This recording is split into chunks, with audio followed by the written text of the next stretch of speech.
और ऊपर से हम कहते हैं कि हम नहीं चाहते थे पर ऐसा हो गया।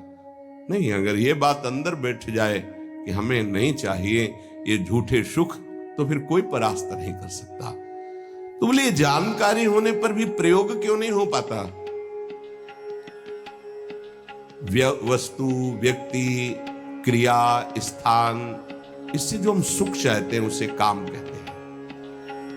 किसी शरीर से, किसी वस्तु से, किसी पद से। इस काम में शब्द तो एक है पर इसके दोष अनंत हैं। शब्द है काम और अनंत पापाचरण कराने की इसमें सामर्थ्य है। काम में इसमें अनंत विकार भरे हुए हैं। जब तक मनुष्य के भीतर ये बात बनी रहती है कि शरीर भोग से, वस्तु भोग से, पद भोग से हम सुखी हो जाएंगे, तो ये काम पाप ही कराता रहता है। निर्दोष, निर्विकार, निष्पाप होने के लिए इस काम का मर्दन करना आवश्यक है। सहने से ये नष्ट हो जाते हैं।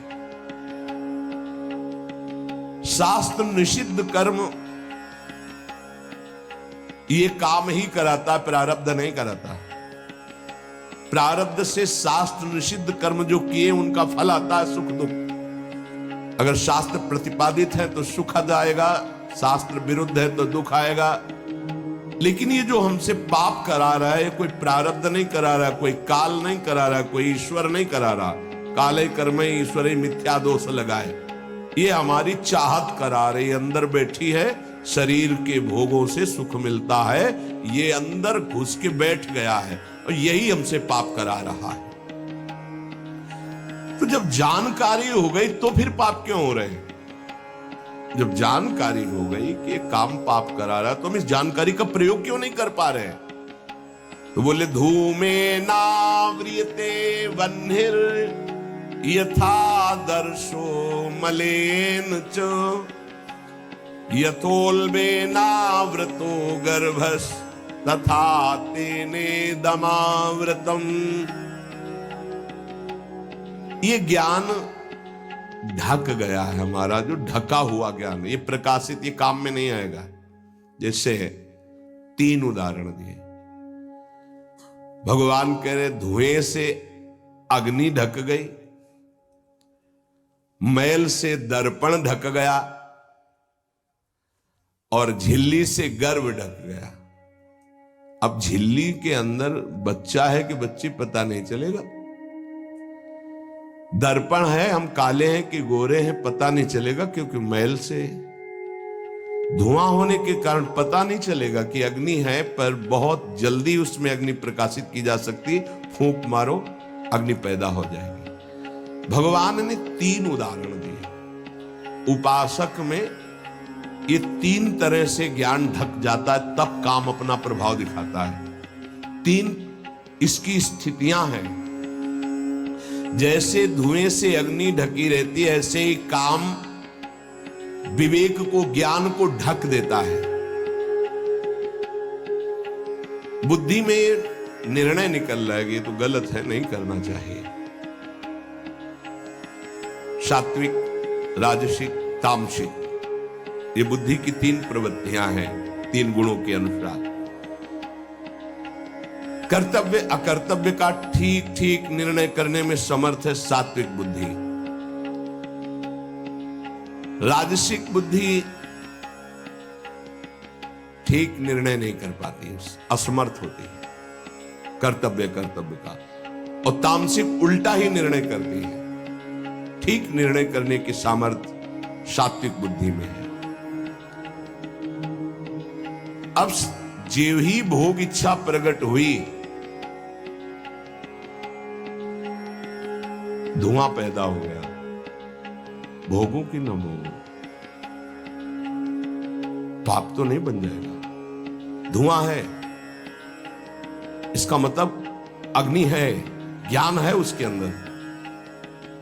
अब अगर उस समय उसको सत्संग मिल जाए, कोई संत की बात चलने लगे, उसका चिंतन वो रोक पावे, तो मानो फूंक मारना है। जैसे धुआं उठ रहा है, 1 2 3 फूंक मारो, आग लग गई, प्रज्वलित हो गया, बच गया। ये पहला बहुत सरल है, बच जाना काम से। धुआं हो जाने पर दिखाई नहीं देता क्या है, क्या ठीक है क्या नहीं ठीक है। पर फूंक मारो तो आग उठी, धुआं खत्म हुआ। ये ज्ञान हो रहा है, बीच बीच में जलन हो रही कि भोगूं कि ना भोगूं, अच्छा है कि नहीं अच्छा है, कहीं पाप तो नहीं हो जाएगा, कहीं गलती तो नहीं हो जाएगी। पर वो धुआं है, नहीं भोग लेते हैं, अवसर मिला है, समय मिला है, भोग ले। ये उस समय उसको चाहिए, तत्काल कोई सहयोगी चाहिए विवेक का। परमार्थिक मार्ग में धुआं पैदा कर देगी। साधक अगर सावधान हुआ तो तत्काल प्रयासरत हो जाता है इस धुएं को हटाने के लिए। फूंक मारने का मतलब कीर्तन शुरू हो गया, वो सत्संग शुरू हो गया, किसी संत के पास तत्काल बैठ गया, उसकी वाणी सुनने लगा, वो धुआं खत्म हुआ। फूंक लगी, आग जली, धुआं खत्म। ठीक निर्णय, नहीं नहीं ऐसा नहीं करना। उत्पत्ति विनाशशील जड़ वस्तुओं में प्रियता, महत्ता, सुंदरता, सुखद रूपता, ये काम पहले पैदा करता है। ये सत्य है, इसमें सुख मिलेगा, इसमें बहुत सुख मिलेगा। अब ये धुआं बढ़ता चला जा रहा है, कैसे सुख मिलेगा? लाखों लोग भोग रहे हैं, कैसे सुख? कैसे तुम मुझे बावरा बना सकते हो? नहीं नहीं, गलत है। ये है धुआं को हटाना, फूंकना।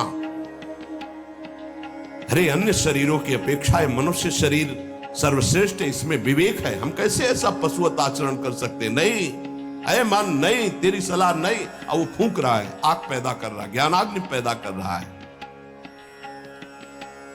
पर बहुत प्रवीण साधक नहीं, उससे प्रवीण मन है, वो सुख को सुख मानकर भोगने की लालसा प्रबल होने के कारण वो धुआं नहीं हटा पा रहा, वो उसी में और राग कर रहा है। प्रथम अवस्था में हटा लिया तो हटा लिया, नहीं दूसरी अवस्था में बहुत ही भयानक स्थिति हो जाएगी। ये अवस्था बदलने में देर नहीं लगती, कहने में देर लगी। दूसरी अवस्था हो जाती है दर्पण में ढका हुआ मैल। उसमें तो फूंक केवल मारनी थी कि आग प्रज्वलित हो गई, क्योंकि तैयार एकदम ज्ञान है, पर धुआं जैसा ढक गया, काम ने ढक दिया। जब दूसरी स्थिति आई उसी उपासक की कि इसका प्रायश्चित भी तो हो सकता है, अब वो मल लग गया। जैसे दर्पण में गाढ़ा मल पोत दिया जाए तो बिल्कुल दिखाई नहीं देगा कि हमारा रूप कैसा है। अब बिल्कुल विचार शून्य होता चला जा रहा है। यथा दर्शो मलेन च, जैसे मैल से ढक जाने पर शीशा, दर्पण, वो दिखना एकदम बंद हो गया। उसमें तो दिख रहा था, धुआं है, आग है, मतलब विवेक काम कर रहा था। थोड़ा फूंकने की जरूरत थी, ज्ञान के प्रज्वलित करने की जरूरत थी, पर वो उधर ना की तरफ वृत्ति न ला करके हां की तरफ वृत्ति ले आया तो दूसरी सीन पैदा हो गई स्थिति। जैसे दर्पण में मल ऐसे लगा दो तो बिल्कुल नहीं दिखेगा, और वो बिल्कुल निर्णय नहीं कर पा रहा। सतोगुण में निर्णय करने की क्षमता होती है, रजोगुण में निर्णय करने की क्षमता खत्म हो जाती है और निश्चित हो जाता है कि भोग में सुख है। ऐसी कामना का वेग बढ़ा तो ये भूल गया कि मैं साधक हूं, मेरा कर्तव्य क्या है, मैं अकर्तव्य करने जा रहा हूं, ये भूल गया। क्योंकि जैसे दर्पण में ढक गया तो भूल गया, दर्पण में दिखाई देता मैं कौन हूं, तो ज्ञान रूपी दर्पण ढक गया काम से, अब ये उसकी सोच ही खत्म हो गई। अंतःकरण में इतना महत्व पैदा हो गया कि विकलता हो गई उसके अंदर। अब यही उसके पतन का कारण बन गया। इतना महत्व बढ़ गया कि निर्णय करने की क्षमता खत्म हो रही है कि मैं एक साधक हूं, मैं उपासक हूं, पापाचरण नहीं करना चाहिए। ये किसी का भी हो सकता है। पहली दशा बहुत जल्दी हटा जा सकता है, फूंक मारी हट गया, आग पैदा हुई ज्ञान की, नहीं नहीं। दूसरी दशा गुंजाइश है थोड़ी, उसको ऐसे पोछना पड़ेगा, समय लगेगा, पोछना पड़ेगा, तब दिखाई दे। नहीं नहीं, दूसरे में संभलना रजोगुण, ये ठीक है, ये नहीं ठीक है, क्षमता खत्म हो चुकी। पहले में क्षमता थी, दूसरे में क्षमता खत्म हो गई। तीसरा यथोल बेना व्रतो गर्भा,